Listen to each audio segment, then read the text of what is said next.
Hey everyone, Ariel Adams here and David Breton with the Spending Time podcast. Today we're going to talk about American watches, which is watches in America, watches for America. I am American. David, you are not. I'm most definitely not. And I think that's important because in the world of watches, provenance is really an important thing, like where the watch was made, who it was made by. And I'm curious to know, you as a European, what is the appeal, if any, of a watch that is made in America? First and foremost, that it's different. I wouldn't. The first thing that springs to my mind, and maybe I'm wrong, but it's not that it's better or worse than a Swiss-made watch. It's just going to be different. So, on that basis, I'm immediately interested. I want to see and learn how it's different. I have an open mind to it, and I think it's cool because it's different. Okay, so like you don't have any ideas or I'll call it prejudices or predispositions about what an American watch is or should be. Like when you think American watch, does any particular thing come to mind, or is it just a country? No, what springs to mind, for example, two things. But actually, the scale is really wide, when it comes to American watches. But for me, what springs to mind is these maybe about a century-old railroad watches. For some reason, I think I look back and think about maybe Hamilton. Maybe that's not the right brand. I'm not an expert on this topic. I should make that very clear from the get-go. But that's what I think about. Those old pocket watches and then converted wristwatches that they were making there in the U.S. Those are really cool. But at the other end of the scale, I recall Devon, for example. Devon watches with those cool threads, thread style time display. I guess those are in the U.S., right? Yeah, that's mostly American. There's some foreign parts in there, but they wanted to make it as American as possible. But I want to return to what you said about companies like Hamilton, which of course today is a Swiss company, not an American one, but of course it started as an American company, and go back to the history just a very, very little bit. America, my understanding through my research of history, was a big game changer in the watch industry at the turn of the 20th century, a little bit before, of course, as well, because they were able to take a high-quality watch and mass-produce it. Like, I think America is responsible for the masses being able to have relatively accurate timekeeping. And they put the Swiss on notice many times. They definitely showed the Swiss that it was time to modernize. They were beating the Swiss in a lot of areas. The Swiss, sure, could probably come out with a better, like, one-off, like, high-end, complicated watch. But when it came to volume of production and assembly lines and overall sort of innovation, the Americans really beat out the Swiss, and a lot of that had to do with the railroad industry, right? The fact that a bunch of people needed to be on time and needed to coordinate meant that timekeeping really needed to be improved. So the railroad industry, which is so important to American history, was so crucial to the wristwatch industry. And in the 20th century, you had a lot of big boys. You had Timex, you had Hamilton, Waltham, Elgin, Ingersoll. There's all kinds of companies that actually a lot of them are around today in some way or form. Can't forget Bulova, of course. Some of those companies are today in similar form. Not that many of them are actually still American. Yeah. Bulova, Waltham, Hamilton, all those companies are no longer actually American owned. I think Timex is one of the few. Movado is one of the few. Movado's not, I would say, as historic as some of the other ones, but it's been around for a while, for sure. These are still American ones. But it's interesting. I think that most of the activity these days in the American watch industry is some of these smaller, more innovative brands. And I think it's really important to talk about some of the context here. Because in the 1950s or 60s, I think it was, American businesses realized that it no longer made economic sense to produce the watches in America. So they started to outsource them. And rely on things like that because it wasn't as commercially feasible to produce them here. And I think that led America to just from an efficiency standpoint realize that making watches in America didn't make as much sense. So the real American watch industry, because of, I guess, a form of globalization, went away because it didn't make as much sense to produce watches in America. Only more recently is something like that even starting to come back. So you've noticed for sure that there seems to be a little bit more of a push in Made in America. There's been some ups and downs and foibles with that, but again, as a non-American, is the idea of a watch made in America versus owned by an American brand, is that the same thing, or is one more interesting than the other? I would say, you know, something that's actually made there is much more interesting. You know, I think that's a given. So I've talked to a lot of people probably in the last 10 years that have built watches in America or wanted to build watches in America, and the most complicated part is building the movement. And I have not really seen anyone here who successfully has been able to put together an entire mechanical watch movement in America. I'm not saying it can't be done, but a lot have failed. And as you know enough about sort of how it works with, you know, making movements and what the hard parts are. The little things, you know, the balance spring, for example, some of the smaller gears and other springs, and regulation system parts. Those things are not made very easily. They're very challenging to make. Making them in any mass quantity is a pain in the ass. No one's quite been able to do that yet, even though they seem to think it's okay. And it's interesting to me because a lot of people, they look at a watch and I'm like, oh, this is easy to do. I can replicate this, and then they fail. Have you heard people talk about this before? Talking about the seeming ease of producing a watch, and then not being able to do it? It's not just simply hearing them, but watching them, you know, try and fail. That's the other thing. But you know, whatever means in-house, you know, these days, and whatever means proprietary. So there are so many different tiers to, you know, how integrated you know, a manufacturer can be, and that's a totally different discussion. But you know, I think some steps. So for example, in Switzerland, what I see, you know, some brands who call themselves manufacturers do is that they will order in the wheels, they will order in the pinions, the jewels, the pallet fork, the balance wheel, all those things, and make a couple of plates. And they have these massive CNC machines that all that they can do is just cut out some plates, and then they maybe decorate it there. They have like literally two people sitting at a desk, even at larger companies. And all that they do is just, you know, give just a tiny little bit of polish along the edge that's already, you know, pre-done or, you know, set up previously by the CNC machine itself.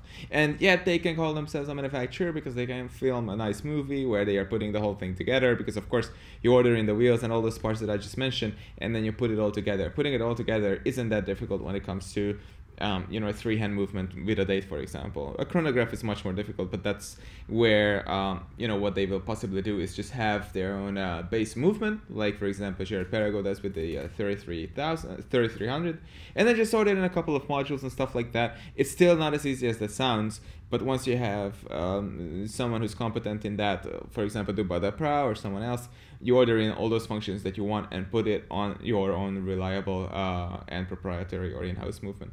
So that's one thing that the American brands could do if they really wanted to. I'm looking forward to seeing someone do that. You know, I'm just, there's so much to talk about in this topic, and there's only so much that we can cover in this call. One of the things I'm reminded of is the people in America who have been so important in the last 100 years to the watch industry. I'm looking at a review of a Gallet watch that we published and I wrote a little while ago. This is a watch made entirely in Switzerland, but completely from an American. And I'm thinking about some of these, you know, these famous Patek Philippe's and Rolexes that went for huge amounts of money at auction. They were all owned or ordered by Americans. Yeah. And that's interesting. I don't know if that's an accident. It isn't interesting. You never hear like there's some pretty much anyone owned by anyone else. It's just an American. It's not necessarily an American celebrity, but it might be an American watch lover, and things like that, especially related to Patek Philippe. There's a collector market in America that has a history that not a lot of other places can look at. I think today Asia is definitely one of the most important collector market for watches, and they're definitely very prolific. But I think historically America has been the destination for so many high-end watches, especially the complicated watches. Especially not just, you know, the Middle East, for example, is known very much for being a place for a lot of jewelry or luxury watches. But you don't see a lot of exceptionally complicated ones there. I mean, for sure, there's plenty of collectors there that these days are really into that. But if you think about the watches that the Middle East is known for, at least the luxury ones, I would say that my mind immediately goes to more jewelry style watches. Nothing wrong with that, but I'm just sort of trying to think about what it was about the American culture when it comes to timepieces, whether or not they were making them, the consumption culture that was so important. I think America was such an appreciator of tools, a maker of tools, a user of tools, and a watch was a tool. And even if they didn't make them, they appreciated them. Rolex, was making tool watches for many years, obviously for people all over the world, but it's the tool watches they made for a lot of Americans, as well as of course, divers all over the world that are thought of. But I think that there's a hunger for watches and appreciation for watches that continues in America. But I also think that it helps keep the watch industry a little sound, because there's a practicality to American tastes that I don't know that is echoed elsewhere. Would you disagree? No, I wouldn't. I wouldn't disagree. And actually, when you asked a couple of minutes ago, what is more important when something is made in America or something, or a brand is located in America, but the watches are produced elsewhere. I had a double take on that really fast, and I thought to myself, products that are designed and thought out in America are usually, noticeably different, from those designed in Europe or in Japan. So in that regard, for example, like if you take a brand like Timex, which I guess, makes watches overseas as well. And does Timex produce watches in the US? I'm not even sure. That's a conversation for a future podcast. Yeah, okay. I'm not sure. Something is telling me that maybe they are producing something there. I'm not sure. And anyway, yeah, so the design is going to be different, the marketing is going to be different, sometimes even the positioning of the collection or the different types of watches within a brand is going to be different. So just for a watch brand to be located in the US can also make a difference. And what you just said about collectors, well, basically, they are consigned pieces were like a brand within a brand in a way, because Patek was making and all these big brands were producing what these collectors wanted usually. So they had a different mindset, like you said, than European or Asian or Middle Eastern collectors. So that's a really good thing, I think, and something to be appreciated for sure. So let's look at today's big players in the American watch industry. And tell me if I'm forgetting any. So there's Fossil Group, there's Movado, and there's Timex, which are the really big ones that are, I think, that are American owned. You also have Tiffany, which makes watches and sells watches American owned. You have Bulova, that is run in America but is Japanese owned. Who am I missing? Not that I know of right now, but what I would add, or where I would take this discussion, is not just the brands that are there, but maybe Swiss brands or Japanese brands that are the most popular there. So I think that's also an interesting discussion.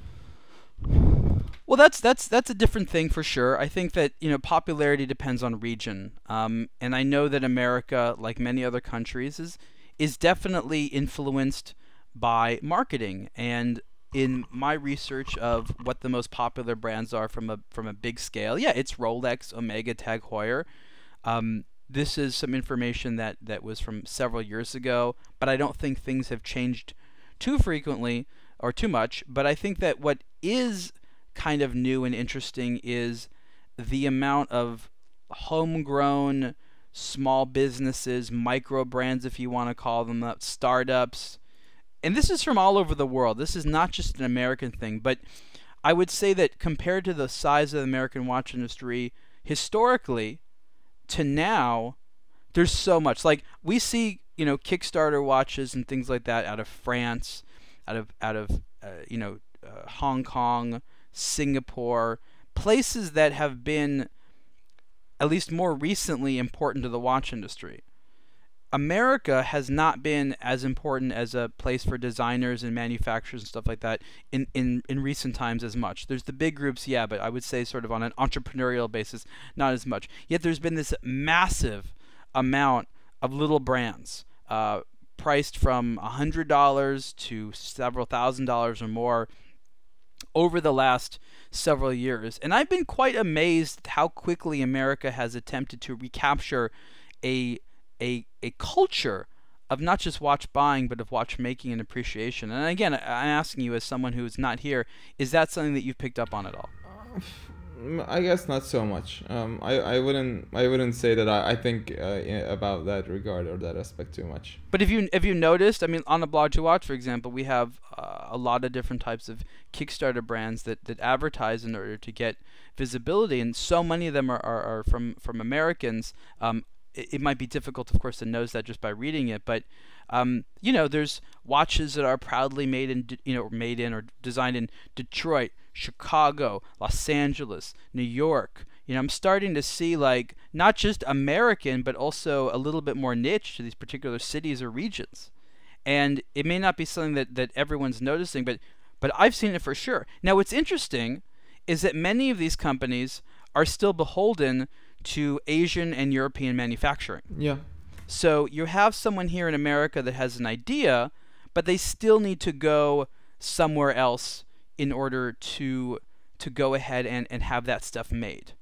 And that's something which I know a lot of people are trying to change, because they want to be able to make it here, even if it costs more, which I think is interesting.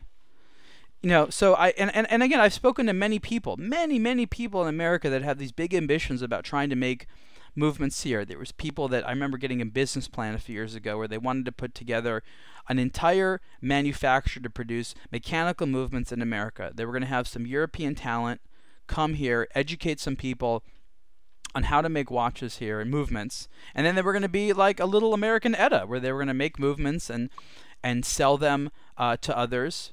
But still, the production of components and things like that in America, there's a few little guys that make high-end stuff, but it's still very, very boutique, and it's still actually relying on some old things. I would say that other than like someone like Keaton Myrick in Oregon, I would say most of the high-end watches in America are not innovative in design. They're still emulating the past. It's really the kind of lower-end ones that have more design originality.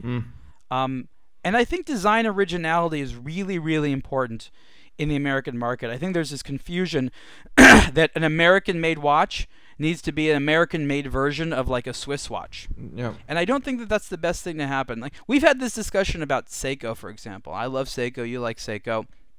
And Seiko obviously is a Japanese brand. But so much of Seiko's high-end watches tend to be not an emulation, but trying to best something in Switzerland. It's like the Japanese watchmakers are still trying to get the Europeans to say, you're making stuff just as good, if not better, as ours. Now, the Japanese make all kinds of stuff better. Not everything, but all kinds of stuff better. And it's really when there's a watch which is very Japanese that I get attracted to it. When the Japanese try to emulate a European style, I appreciate for what it is. Yeah, but I'm not as into it, you know? So my question is in America, are you seeing, and again, I'm asking you specifically because you're not in America and you're not looking at, are you seeing designs that feel American to you, or at least don't feel traditional? I think so, yeah. What I would point out mostly, that is my impression, is a more casual looking watch. So, for example, if Seiko, just to stay with that, you know, tries to make a casual everyday watch that isn't a diver, that isn't, you know, a sports watch or this or that, just a regular everyday wear, it's going to be like very strict, very, you know, like, you know, hard edges everywhere. If you look at it that way, whereas you know, American watches, in my mind at least, especially the new ones where things are going these days, as far as my impression is concerned, is something that's more casual, more laid back, more, I wouldn't necessarily say funky looking, but it's just somehow more relaxed in a way. Shinola comes to mind, Timex comes to mind. A lot of these brands, they aren't as you know, strict about their design languages, and that is, I think, one of their a big advantages over the others. So you're saying, okay, so this is an interesting concept, and I guess okay. So are we saying not dressy? Is that really what we're saying? Like not formal? Yeah, kind of. I mean, these days anything goes with anything, as we know. But when you see people wear suits and wear sneakers with them, so at this time and age, yeah. But strictly speaking, they are not dressy at all. They are. My impression of modern American watches is that they are more casual. I think that's probably true. But then again, I think about some of the examples in my mind that are right now the some of the more successful or more compelling ones that are anything but novel. I mean, Richard Page, for example, is probably for me the best that takes old American pocket watch movements and puts them into a new watch. And it's, the best ones are the ones that have the old dials. There's something about the nostalgic element of classic designs which, no matter what, continues to be really compelling to us. Yeah, but I'm sorry, yeah, but if there ever was a funky looking watch, and I precisely this that these are not necessarily funky, but our page watches are just that. I think they are super funky looking watches with his multiple tiered lugs, with his weird dials, and Art Deco meets early 20th century dial design. It's all over the place, but in a deeply likable and enjoyable way. At least that's my impression. No, that makes sense. And then I'm looking here at this article that we published recently, a look at the Shapiro Infinity watch. Now this is the watch that has a traditional guilloche dial made here in Los Angeles.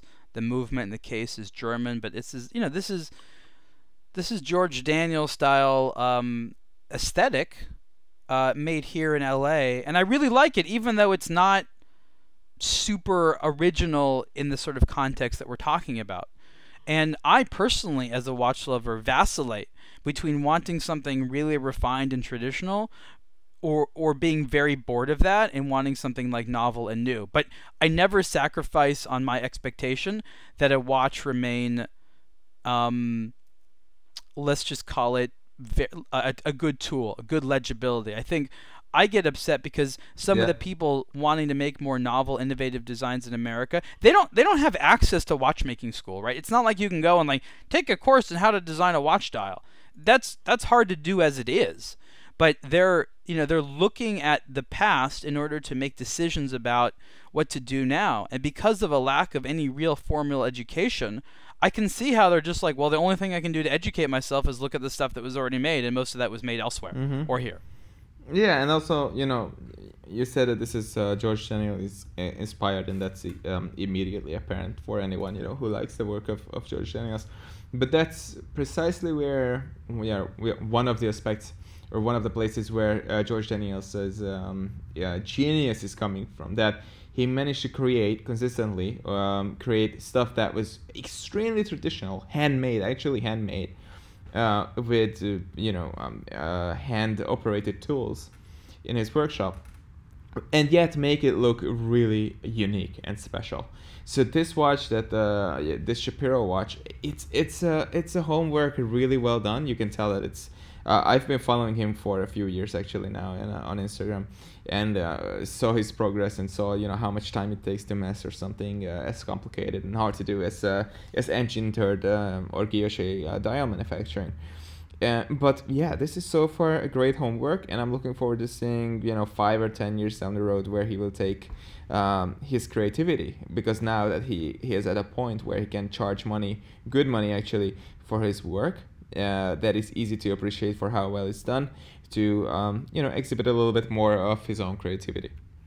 That's gonna happen. Watchmaking, yeah, no, it is, and as you've been talking, I've been thinking about the statement I just made about education, and I'm realizing how big of a deal that is. There is a small number of watchmaking schools in America. Most of them are owned by European groups, like the Swatch Group owns a watchmaking school in the Miami area. There's definitely other ones in other places, but I don't know that any of them are actually designed to create a new crop of watchmakers that can make new watches. They're mostly designed to service watches, to work at repair centers, to work inside of stores. and things like that. And a lot of the guys who I speak to, and women for that matter, who are interested in watches and designing them, they get educated elsewhere and they'll come to America, or they'll rely on someone who came to America that was educated elsewhere, and ask them questions and things like that. There's a knowledge gap for sure, and Switzerland knows this, and they understandably don't want their secrets to go out. It's like if somebody wants to do the same thing doable in Switzerland, it's because they figured out how to do it themselves. Switzerland doesn't want to export their knowledge; they're protective of it. And again, I understand that they are, but the fact that watchmaking schools in America aren't about creating creative watchmakers, it's creating mostly technicians and things like that, and the fact that there's a lack of schools for creative watch designers, I think it's still going to be an uphill battle. And I still think that a lot of designs are going to come from people that have had the tenacity to know what they don't know and try to learn as much as possible and learn lessons and then take it a step further, right? Like, you have to learn how to make a nice watch a traditional way, but in order to be unique, you then need to apply your own taste and create something that's actually novel, and you need to experiment a little bit. And that's a whole process. That doesn't happen by accident. You can't just be a designer and say, I'm going to make a watch and spend a couple hours doing it, if you've never done it before. Like, it's a challenging thing to do. And we know that. We know that there's not a lot of watchmaking schools. In Hungary, there's got to be at least one watchmaking there school. used to be, and then they shut it down, and I think it's back in some way, shape, or form. Not as detailed as it used to be. So you can, so it's possible today to get some sort of a training, but there actually used to be a proper school like 10-15 years ago, was when they shut it down. That's a sad thing, right? I mean, I think as watch lovers, we know that this is kind of old world stuff, but we want these schools, we want these institutions to stay around. And I think today there's more of a case for them to be around than ever. But again, we have to remind ourselves, in a world that needs to produce things that people need, these are artistic items. These are toys. And for an entire community to say, like, hey, let's maintain a school to produce something that is essentially a luxury item for people. Like, do we need that, or should we have a school to repair and make other things? And that's a real concern. I think we grew up in pretty good economic times, and the idea of keeping alive schools for art is appealing, but not always realistic. Yeah, and the funny thing is, for example, well, actually, it's more tragic than funny. Is if you think about it, is how the big groups are have become notorious for limiting the supply of replacement parts to third-party repair centers. So if you go ahead and you train yourself or receive training to be a watchmaker, and then you say, oh, okay, I will just set up my my watch repair shop, wherever.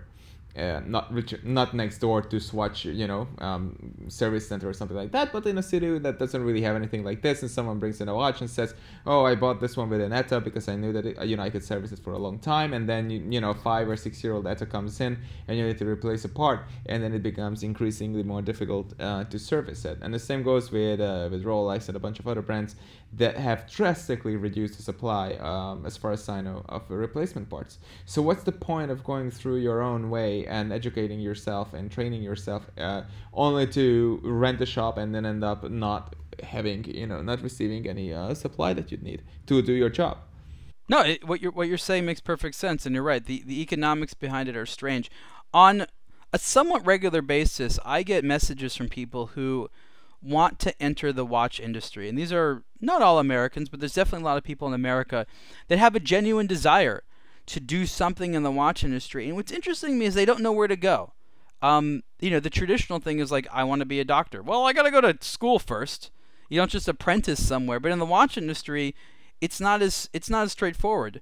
There's definitely an element of having to go ahead and find your own way. Right. And that's not always easy. You have to constantly look for that difficult path to take.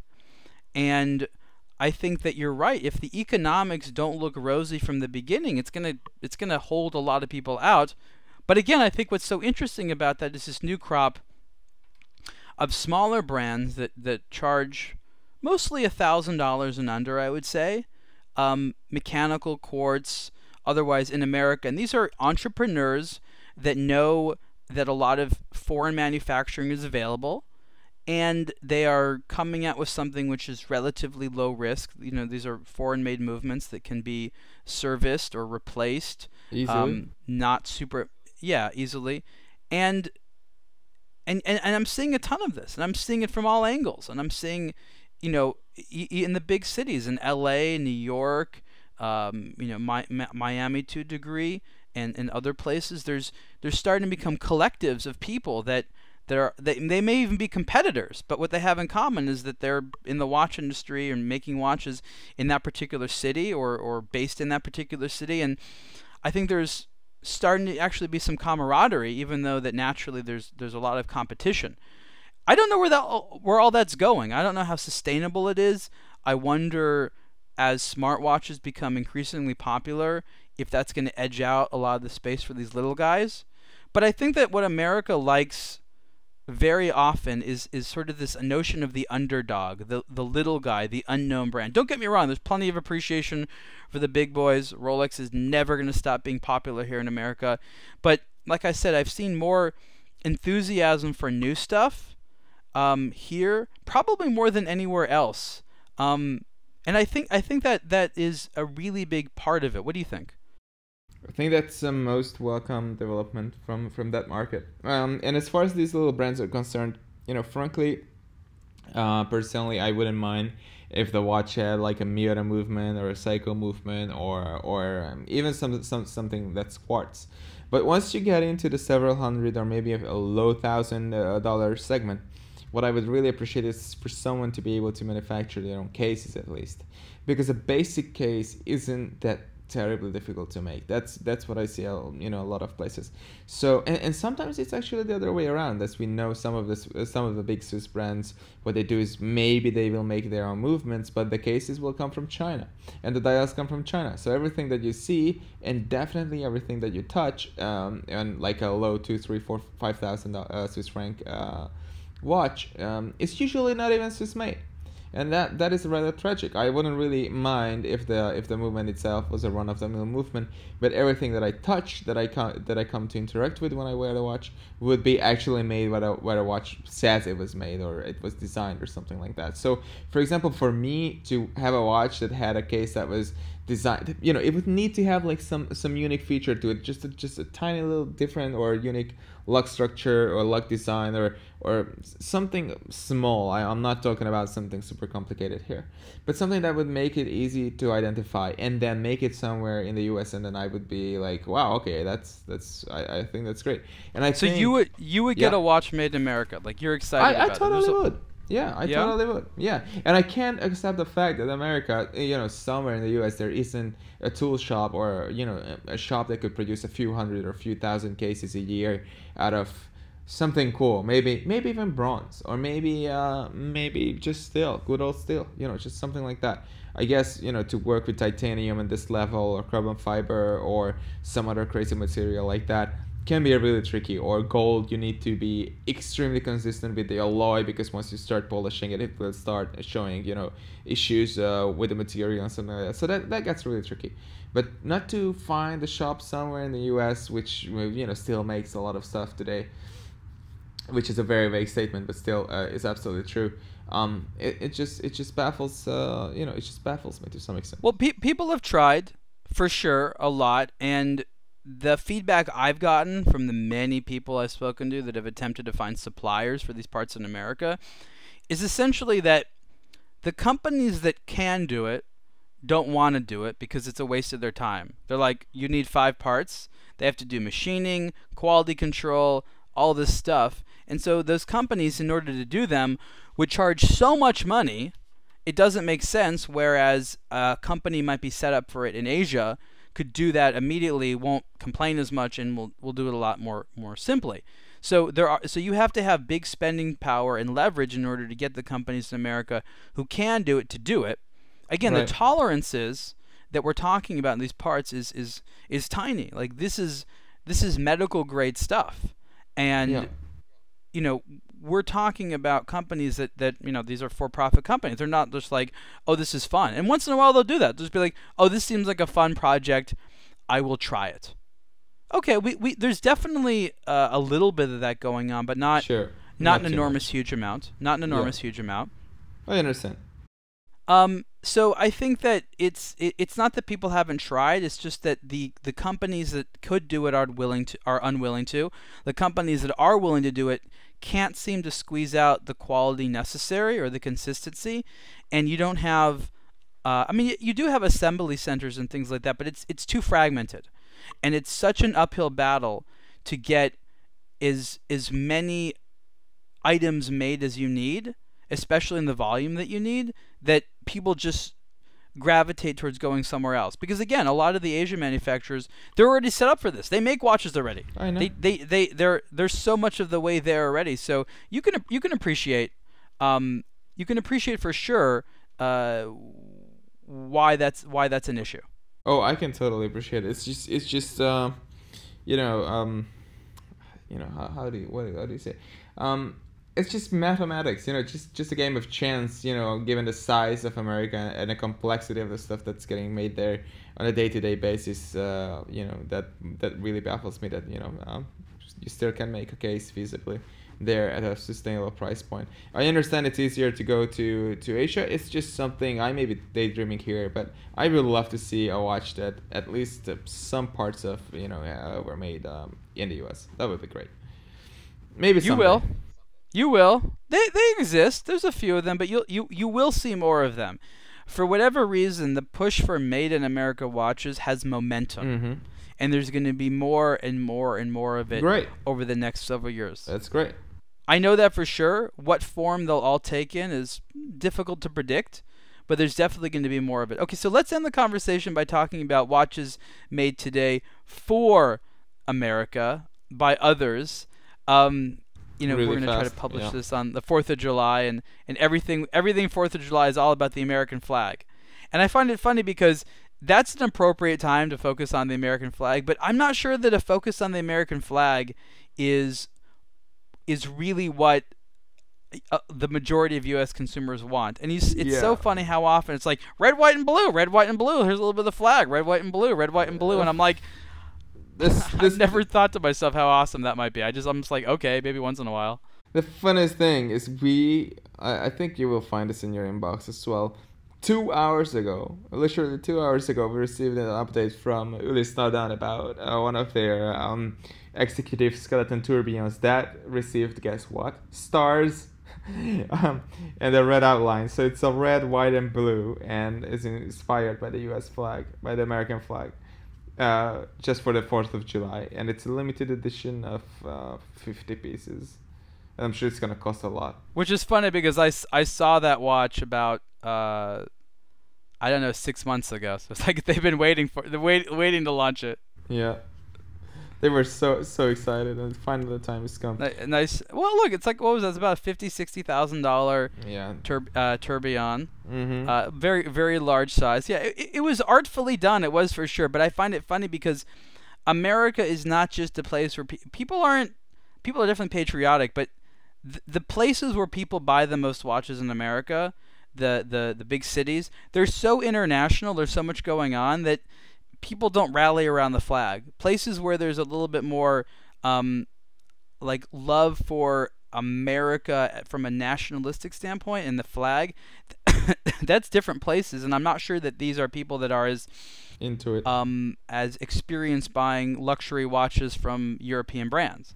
So it's not that they don't want like a watch with an American flag on it, but the idea of like a high five, $6,000 Swiss made. Not just that, $60,000, $600,000.